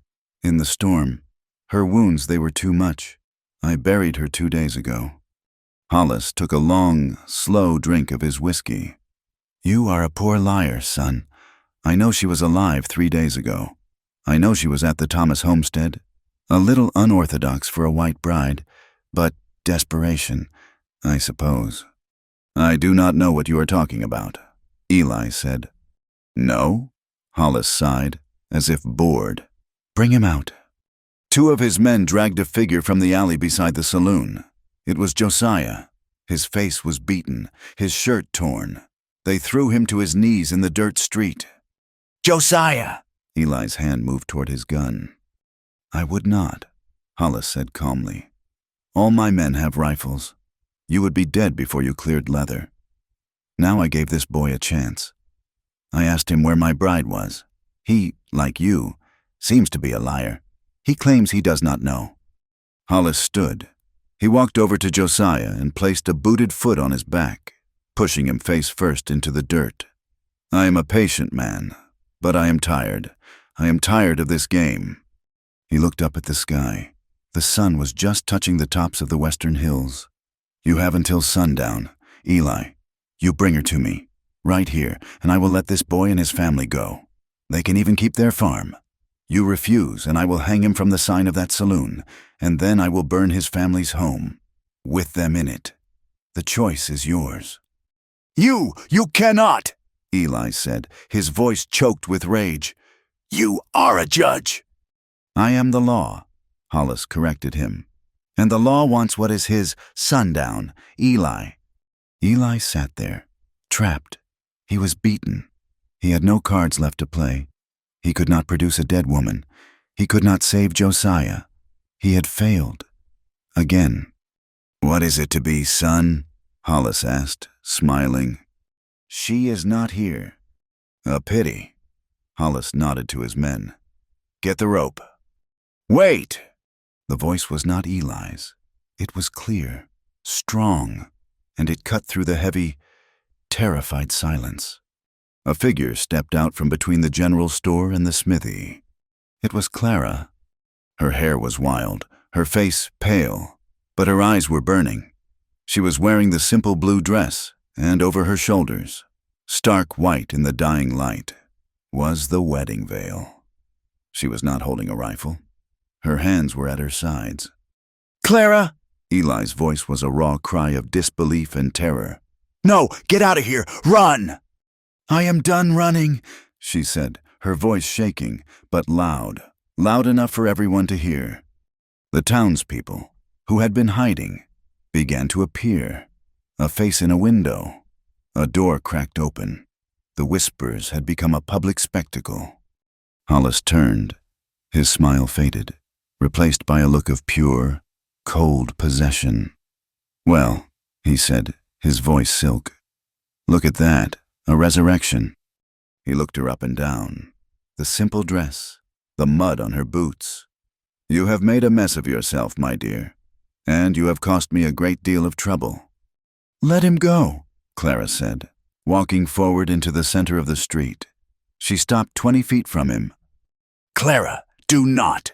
Eli begged, dismounting, his hands up, trying to get to her. "Stay back, Eli," she commanded, not looking at him.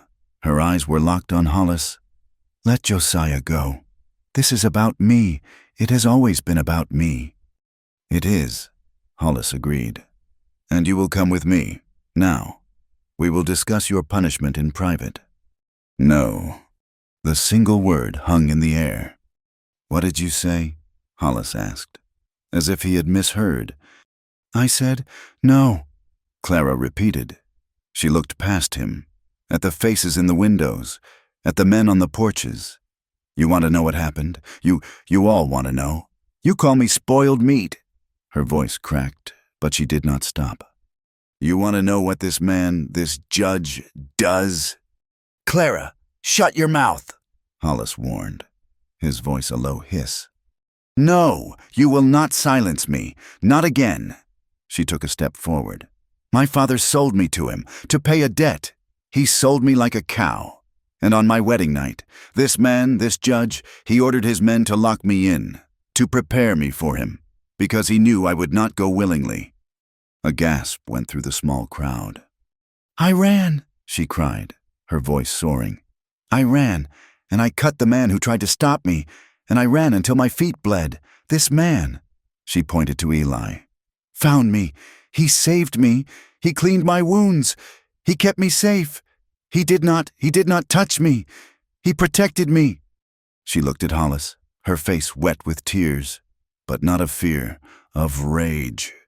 "And this man, he sent riders to hunt me. He left one of his own men with his throat cut as a message. He burned your livery. He took an innocent family.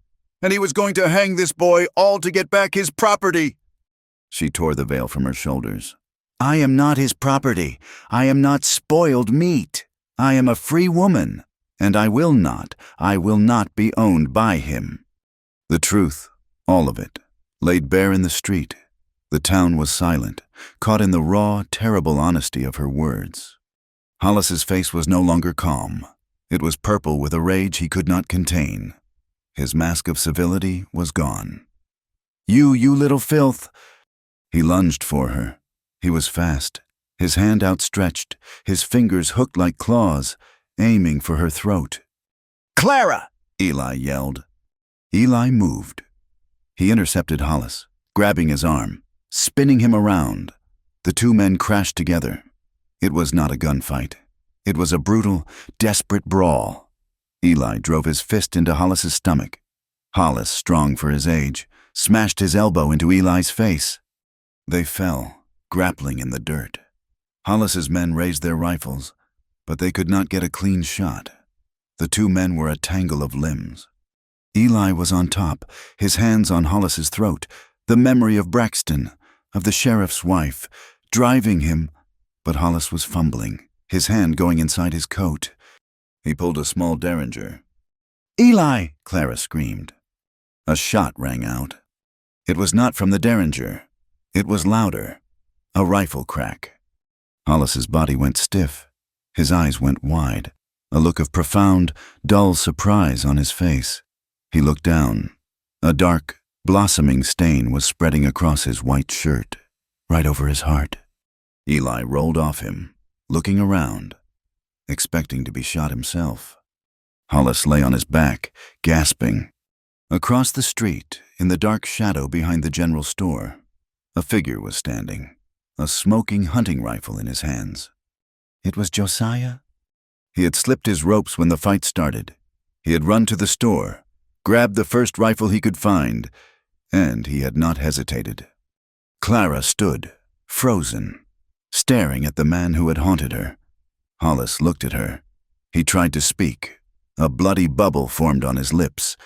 She did not feel pity. She did not feel triumph. She only felt empty. She walked over, her steps heavy, and knelt beside him in the dirt. He looked up at her, his eyes already glazing, the power and the rage draining away into the dust. You never knew," she whispered, her voice quiet. "All this, all your wives, you're your property. You never knew what love was, not for a single day." His eyes went blank. He was gone. The street was dead silent. Eli got to his feet, his face bloody, his breathing ragged. He looked at Josiah, who was still holding the rifle, shaking. Hollis's men, their leader dead, looked at each other. Their pay was gone. Their power was gone. They slowly lowered their rifles. A horse clattered up the street. It was the town sheriff, a man with a tin star and a weak chin, a man who had been hiding in his office all day. He arrived, panting, and saw the scene. The dead judge, the armed boy, the bloody cowboy, the girl in the tattered veil.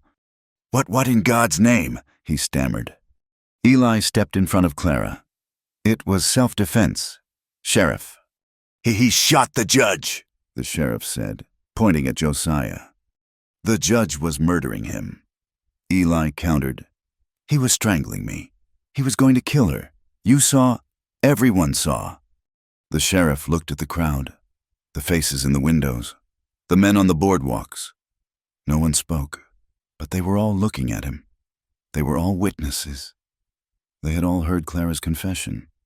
The sheriff looked at the dead body of the most powerful man in the territory. Then he looked at the dozen armed men who had worked for him, who were now just men. They were already backing away, fading into the alleys. They would be gone by morning. He was the law now, and the law was whatever the town decided it was. He looked at Clara. He saw her face. He saw the truth. He holstered his pistol. I was too late. I see a dead man, and I see a boy who defended his life. And yours." He nodded at Eli. I'd say this is a clear case of justified action." He turned to Clara and Eli.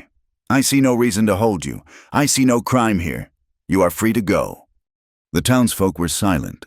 They just watched. But as Clara turned, her legs shaking, one of the women, the one who had called her spoiled meat, stepped off the porch. She was holding a dark wool shawl. She did not speak. She just came forward and wrapped it around Clara's shoulders, covering the tattered veil, covering the blue dress. It was a simple, silent apology, an offering. Clara looked at her, and the woman, for the first time, met her gaze, and she nodded. They left the town before the sun was fully up. They did not look back. Eli rode, and Clara rode beside him on the horse Hezekiah had insisted they take. Josiah, his face bruised but his eyes clear, had met Eli's gaze and nodded, a silent, lifetime pact of gratitude passing between them. The Thomas family was safe. The town, stunned into a strange new reality, had collectively turned its back on Hollis's memory. The sheriff, seeing his path to continued employment, had officially ruled the death a justifiable act of defense of life. Hollis's remaining men, leaderless and without pay, had scattered like dust in the wind, vanishing from the territory by nightfall. But Eli and Clara did not stay. The town, even in its gratitude, was full of ghosts. The whispers, even if silenced, still lingered in the air. They were free, but they were not home. They rode north into the high country, toward the jagged peaks that tore at the sky. They rode for a week, leaving the flat, open plains behind, climbing into a new world of pine, aspen, and stone. The air was thinner here, sharper. The land was harder. Eli knew this place. He had trapped here, years ago, in the time before the badge, and in the time after. It was a place that did not suffer fools. It was a place that did not care about a man's past, only his ability to endure the present. They found their valley tucked away, a high meadow of thick grass protected on three sides by sheer granite cliffs. A fast, clear creek cut through it, cold with snowmelt. It was high enough that few men ever came. It was defensible, and it was, in its own savage way, beautiful. "Here," Eli said, his voice quiet. "We can build here." And so they built. The summer was spent in the hard, aching labor of creation. Eli, with only his horse and a mule, felled the pines. Clara, her hands, once soft, now calloused and strong, helped him peel the bark and chink the logs with mud and moss. They built a cabin. It was not the shack Eli had hidden in. This was a home. It was one room, but it was solid. The roof was thick, and the stone fireplace Eli built drew true. They built a small, sturdy corral for the horses and a shed for the goats Eli traded for with a passing Ute family. The work was the hardest thing Clara had ever known. Her back ached, her hands split and bled. But every log they set, every stone they laid, felt like a prayer. It was a wall against the past. It was a floor to stand on. When Eli swung his axe, she did not flinch from the violence of the sound. She saw the clean, white wood he was revealing, the shelter he was building. The first snows came early, and they were trapped. But it was a different kind of trap. It was a warm one. The winter was brutal, a howling, white void that lasted for months. The wind screamed against their new home, but the walls held. The fire burned hot. They had stocked meat and flour and beans. They survived. They had survived Hollis. They had survived the judgment of the world. They would survive the winter. And in that long, dark, quiet cold, they learned each other. They learned the spaces between the words. They learned the shape of each other's silence. When the spring thaw finally came, it was like a resurrection. The world, which had been dead and white, burst forth in a riot of green grass and sharp, bright wildflowers. The scent of them, of lupine and columbine, carried on the wind, a promise. The land was hard. The peace was real. Clara's life found a new rhythm, one dictated by the sun and the seasons. She tended her small herd of goats. She learned their stubborn, independent personalities. She found a strange, quiet joy in the simple, life-affirming acts of milking, of feeding, of protecting. She was a provider. She was a creator of warmth and food. In the long afternoons, while Eli was checking his trap lines or hunting, she would sit outside the cabin door. She had a small book and a pencil, and she wrote.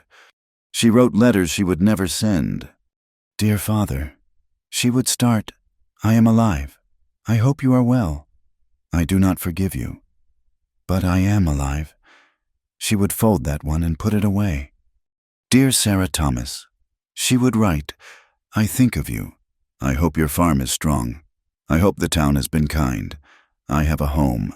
It is small, but it is solid. He is a good man. He is a kind man. Thank you for the dress. Thank you for the stew." And some days, she would write to the woman she had been, to the girl in the white dress. She wrote, the pencil pressing hard, "You were so scared. I know. You thought you were ruined. You are not. You are stronger than you know. You just had to run. You just had to fall. You just had to learn to fire the gun." She kept the letters in a small, wooden box Eli had made for her. They were her history, her confession, her testament. Eli, in turn, found himself changing. The deep, frozen river of his grief, the one that had cut him off from the world, had begun to thaw. He was still quiet. He was still a man of scars. But the scars were no longer his whole story. He taught her to shoot, but it was not the desperate, hurried lesson of the shack. This was a craft. He taught her how to read the wind. He taught her to breathe, to squeeze, to become part of the rifle. He taught her with a patience she had never seen in him. One day, he set 3 small stones on a log, 100 yards away. "One breath," he said. She took the stance. She was not a girl holding a gun. She was a woman who knew its weight. She raised the Winchester. She breathed out. Ping. The first stone vanished. She breathed. Ping. The second. She breathed. Ping. The third. She lowered the rifle. The smell of gunpowder sharp in the clean air. She looked at him. He was not smiling, but his eyes were. He reached out and took the rifle from her, his hand covering hers for just a moment. "Better than most men," he said, his voice rough with a pride he could not hide. "Better than me on some days." And she, in turn, taught him something he had forgotten. She taught him how to smile. It was not a thing she did on purpose. It just happened. He would come in from the cold, his face set in the familiar, hard lines of his solitude, and he would see her, her face smudged with flour, cursing a loaf of bread that refused to rise, and the corner of his mouth would twitch. Or she would be sitting with the goats, reading to them from her book, her voice serious, as if they understood every word. He would watch from the tree line, and a small, slow warmth would spread through his chest, a feeling he had not trusted in a decade. One evening, he came back from checking the snares, a rabbit in his hand. She was trying to mend a tear in his old coat, the needle clumsy in her calloused fingers, her brow furrowed in fierce concentration. She looked up, saw him, and her whole face lit, a brilliant, unguarded joy. And he smiled. It was not a twitch. It was a real, slow, aching smile that reached his eyes and softened every hard line in his face. It was the smile of a man coming home. She stopped her sewing, her hand at her throat. "What?" she asked. "Nothing," he said, the smile fading, but not vanishing. "The bread smells good." "It is burnt," she said. "My favorite kind," he replied, and the smile came back. The seasons turned again. Summer bled into a crisp, golden autumn. They had been in the valley for more than a year. The cabin was a home. The pantry was full. They were safe. One evening, they sat by the fire. The day's work was done. The air was cool, and the wind, coming down from the high peaks, carried the last, sweet scent of dying wildflowers.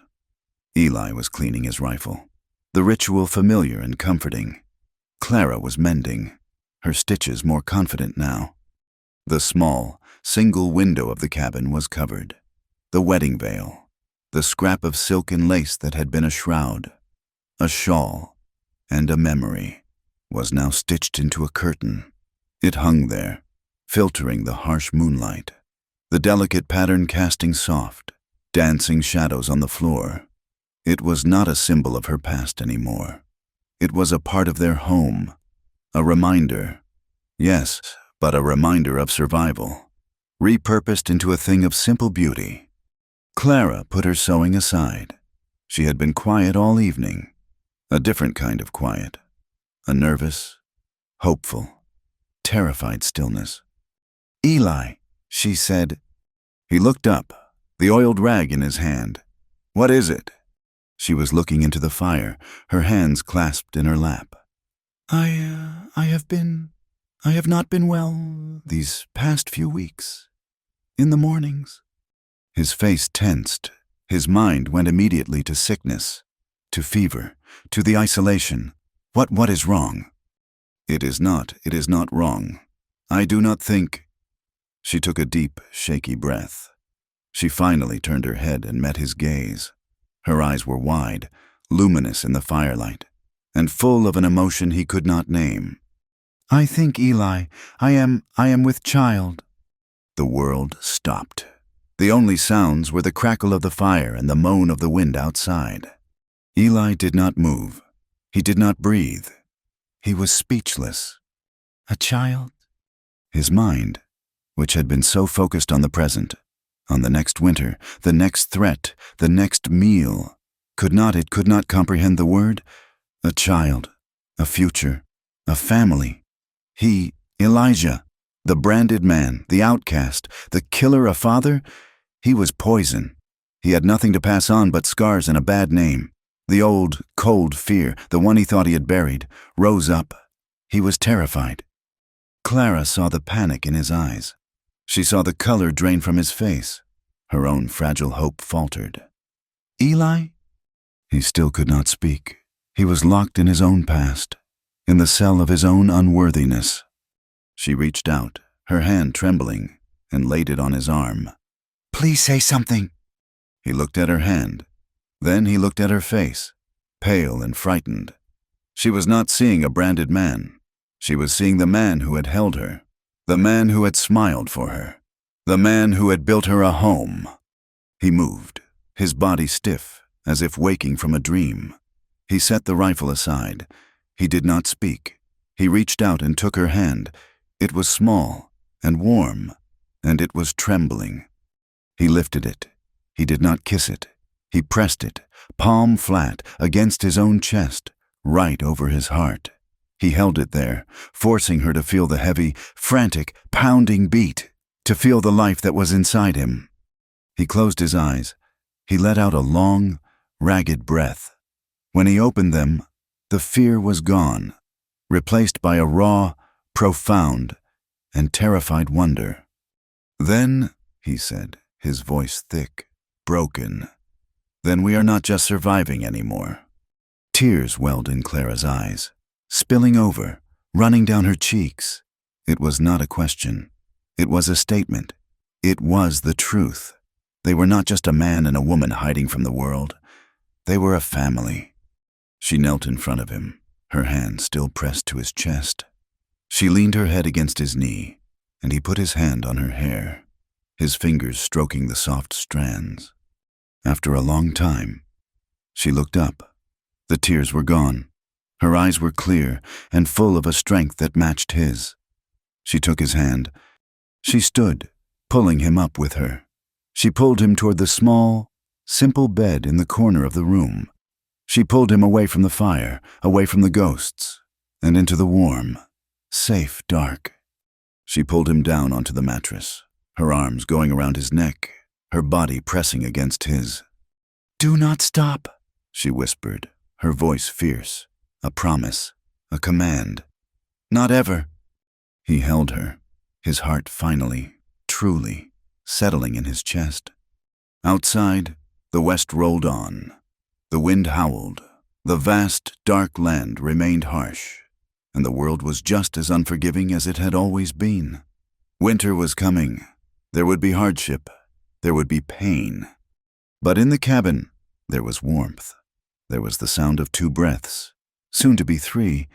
There was a love that had been forged in tragedy, and had, against all odds, defied it. Thank you for listening to our story. We would love to hear where you are listening from in the comments, so you can connect with fellow fans. Please subscribe to the From Wild West channel and share your thoughts.